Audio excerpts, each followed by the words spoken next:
Idaho Falls Pediatrics, proudly supporting kids in our community in 7 Questions with Emmy. Hey guys, welcome back to 7 Questions with Emmy. Today I'm excited to be chatting with Adassa. You might recognize her beautiful voice as she played Dolores Madrigal in Encanto. She's been singing for decades and I'm happy she's here to talk with me today. I'm happy to be here with you and excited to share a little Disney magic with all of you. I'm so excited. Question number 1. While you were doing the movie Encanto, did you think it would be such a huge hit? I did to an extent. I knew it was going to be big because anything Disney does is big and it's magical. I fell in love with all Disney films when I was little, and the one that made me want to be a singer to start was The Little Mermaid. When I heard A Whole New World as well, I was like, oh my goodness. But the song that did was, when I heard her sing, and especially Jodie Benson, oh my goodness, her voice for The Little Mermaid was amazing. Look at this stuff. Isn't it neat? Your voice is amazing too.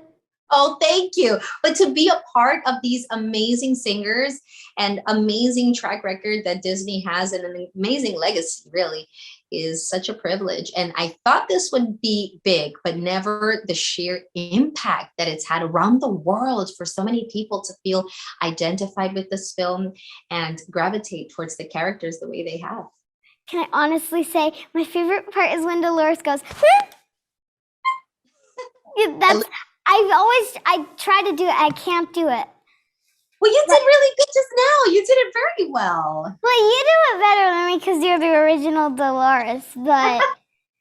It was so much fun with the directors, Byron Howard and Jared Bush, and I was with, I think Yvette Marino was there, one of the producers, and we were trying to find something distinctive for Dolores, and they were like, well, why don't we try a few sounds? And I was doing things, and then all of a sudden they were like, how about a squeak? And so I started squeaking into the microphone, this and then they kind of took on the personality of their own. So depending on what Dolores is saying, like when she goes, oh, Mirabel, she didn't get one. Yeah. You know, and then we did different types of lines like that one. And then we tried it. And then the final one that made it into the film was, oh, Mirabel didn't get one. That was the final line. Yeah. Especially because you have to whisper for your character because it's loud to talk when you're Dolores and you can hear everything. Exactly. Everything she says is very intimate. The only one worried about the magic is you and the rats talking in the walls. Oh, and Luisa, I heard her eye twitching all night. It's so good.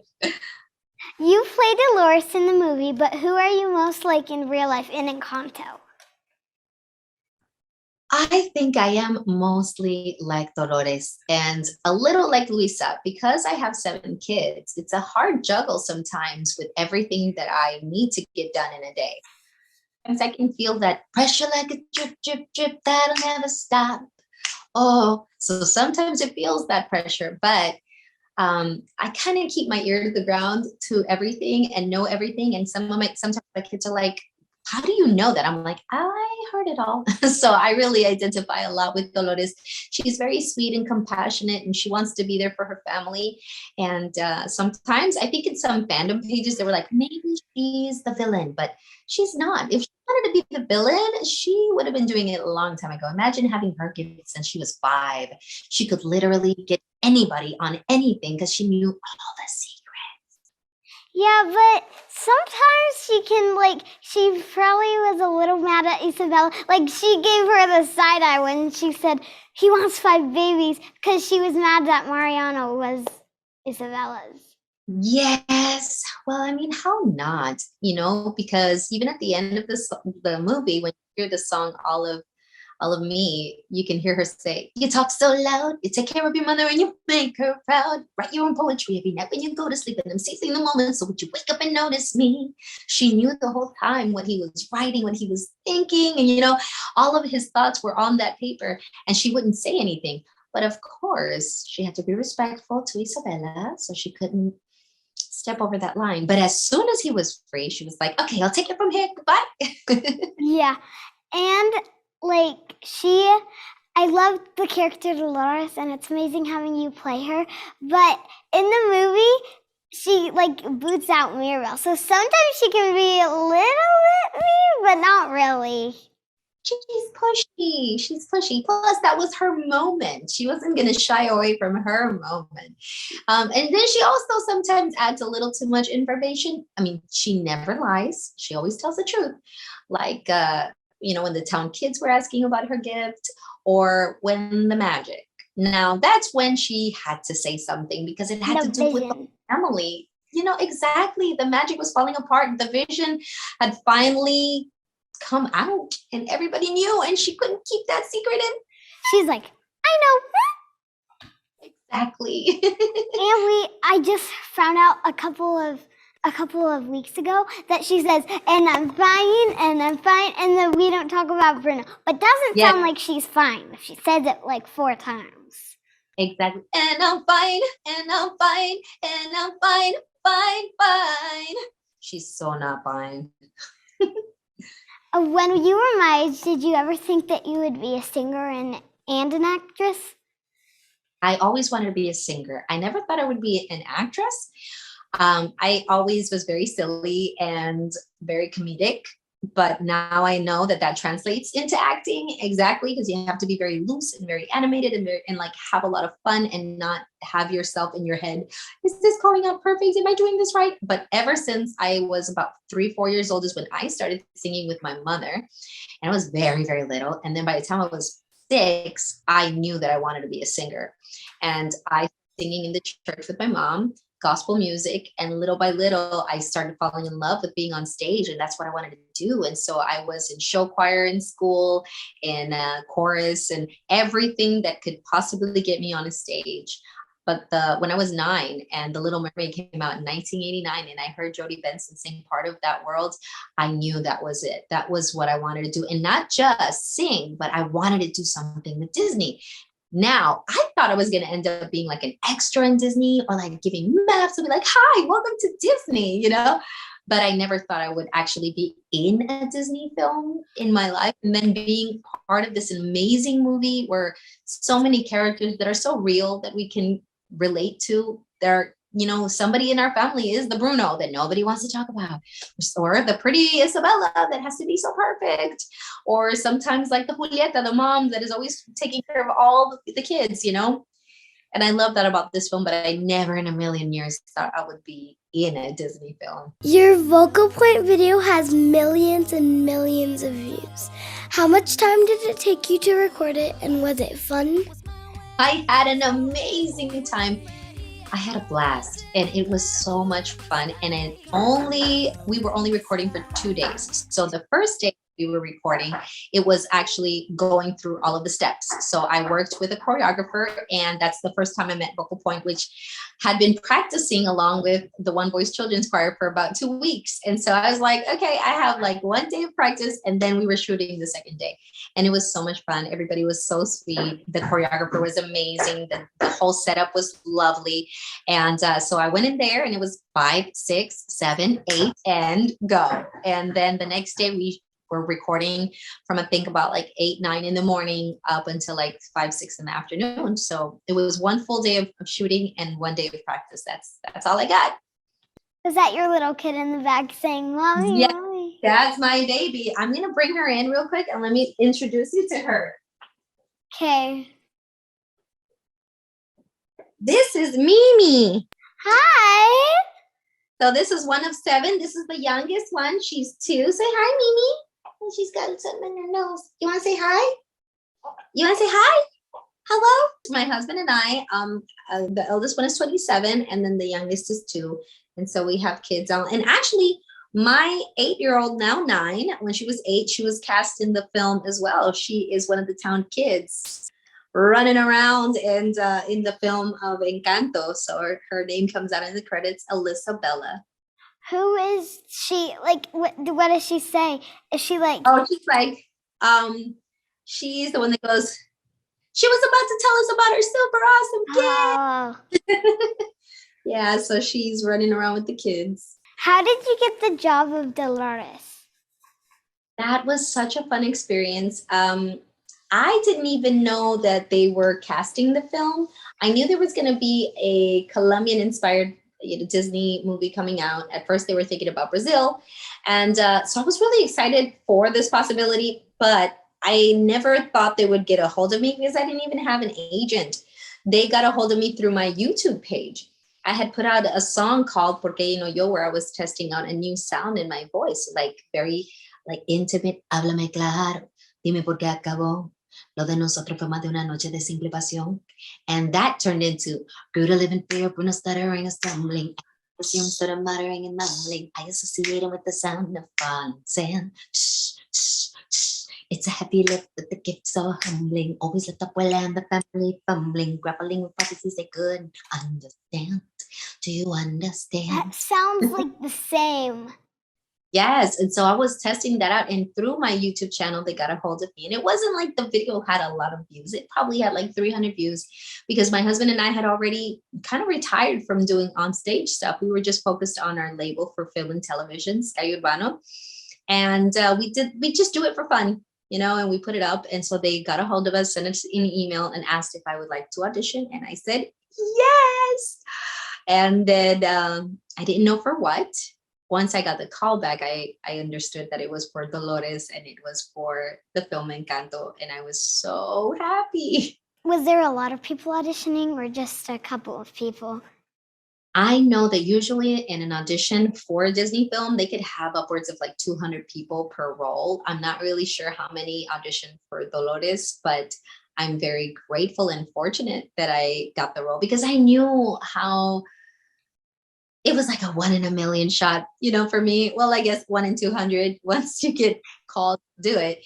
But there are so many talented individuals and so many incredible talents that are Colombian, Afro-Latino people that have such great voices and can act. And so I knew that at least I had the opportunity for them to hear my name and hear my parents' story, because that what was so important to me is for them to hear about my father and my mother and my grandfather and my grandmother and how I come from a long lines of Colombians, and we've been Colombians since forever. And to hear their struggles and to hear what they went through for us to have the life that we have, because everything that I am today, I owe it to my parents. And then I was like, okay, that was it. That was the callback. This is as high as it gets. And when I got my call that I actually got the part, it was Jamie Sparrow Roberts herself, the casting director, that called me and told me that I got the part, which was a joyous day for me. What's the next major project you're working on? If you're not allowed to tell me, that's okay. But You are a great interviewer, let me tell you. You have a definite future in acting and all things stage. Right now I'm working on a couple of amazing projects. I'm on tour, so I am getting ready to go to the next city that I'm going to, which is going to be in Huntsville, Alabama. I'll be this weekend. I will be doing a Comic-Con there, and then from here I go to West Virginia. I'm going to LA, and then the tour continues. I'm going to Canada. I'll be there the second week of June. I'll be in Miami for the Colombian Festival on the 16th and 17th of July, and also in Daytona Soccer Fest as well. So I have many, many tour dates, and I'm so excited to see people everywhere around the world and be able to share a little Disney magic, a little Encanto with all of them. will you come to Idaho and tour? I would love to go to Idaho because I've heard they have like the best potatoes. That's about a follow-up question. I am about to ask you a potato question. So why don't I just ask you, and we can just, yeah. Have you ever been to Idaho and tried our famous potatoes? I have not. I've not gone to Idaho. My husband's brother, he lives in Idaho and tells me about how amazing those potatoes are, but I have not personally tasted them yet. I hope that if I get an invitation to go to Idaho, I will be able to stuff my face with some delicious Idaho potatoes. You just got an invitation from me then. Yay! Come stay at our house. Oh, that would be wonderful. I'll probably come with at least a +1, right? Yeah. You can bring all of your kids. Oh my goodness, that would be one loud house. That would be wonderful. Lots of playing. 10 kids in the house. Now it's time for some bonus questions. Are you ready, Adassa? I am so ready. Are you ready, Mimi? I think she's ready for a nap too. What's something nobody knows about you that would surprise us? Something nobody knows in the public. My second toe is bigger than my first. It is. Wait, like your second big toe? Yeah, it's longer than my first. So the first one, that looks like and then the next one sticks up a little further out. So it's a little taller than my first toe. Yep. Mine is 2, I think. So like if you put it down on the floor, you see it. It's just a little longer than the first. Yeah, mine is 2. There you go. We're toe buddies. Where do you see yourself in 10 years? I see myself, weird to say, but exactly where I am. I am so happy where I am. If I get to do more things, it doesn't change the happiness and joy that I have right now with all of my kids and in my home. It just gives me an opportunity to reach more people and engage like I am with you right now. And I'm having a great time with you. So I think that if I get 10 more years of being able to enjoy moments with people that I don't know and be able to become friends with them and share the joy of Disney and just hear their stories and be able to sympathize with them and spend that time smiling for a bit, it'll make my life happy. But I don't see myself in any other place that is better or filled with more joy than I am now. I guess I live in every moment. So if my life changes, that would be great, but I wouldn't necessarily want something more than I already have because I'm very happy. You performed on American Idol a few days ago. How was it? I am over the moon. It was amazing being on that stage. Those singers are incredible. Meeting them in person, having that live crowd, and then sharing the stage with these amazing talents. I still can't believe it. Like I'm still pinching myself that we Don't Talk About Bruno together with these amazing, amazing singers. So what is the best piece of advice someone has given you that you can share with me? The best piece of advice is to not take everything so seriously. And that was given to me by an incredible singer called Olga Tañón, which is in the merengue field for Latinos. And she was so insightful. It was a moment when I was in an award show and I was feeling overwhelmed because the securities weren't letting me backstage. And I was feeling so like, oh my goodness, everything that I'm doing doesn't matter. And I'm trying so hard. And she saw me that I was like breaking inside and like I was about to cry. And she gave me the best pep talk ever. And she made me understand that if I take things so seriously, then all of the judgments of people and anything they think will always make my decisions for me instead of making the decisions of what music I'm doing or how I want to be perceived, to be in my own control. And so even my music changed throughout the years because when I noticed the power of music and how it influences kids and the kind of impact that I wanted to make, it changed everything for me and the decisions I made. And so from what I wear to what I sing about, it has changed because now I have a purpose that is greater than just making money. It is about really saying and enjoying that with other people. Can we sing together? Absolutely. What do you want to sing? Whatever you'd like to sing. I don't care, honestly. All right. Give me one. Hey, it's a heavy lift with gifts so humbling. Oh, Isabella and the family fumbling, grappling, probably could. I not got the words right. So we were almost through it right now. It was beautiful. Good 11 fair, Bruno stuttering or stumbling. I can always hear him muttering, mumbling. I was saying with sound of sand. It's a heavy lift with gifts so humbling. Always a family fumbling. Grappling, probably they couldn't understand. Do you understand? Good job! I have to sing 16 bars, so I'm going to sing that for my audition. Oh, that's lovely. You know what? Another one would be very good if you needed to show range. Waiting on a miracle.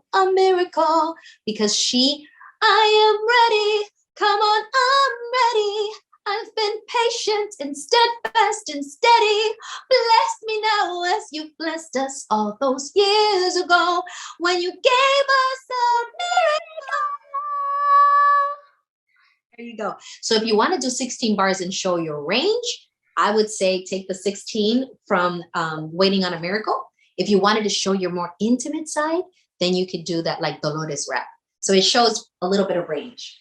Thank you so much for talking with me today, Adassa. Thank you. And this one sometimes makes her debut in the in the interviews, but that's how we do it when we're doing live stuff. So thank you, Emmy. Idaho Falls Pediatrics, proudly supporting kids in our community, and 7 questions with Emmy.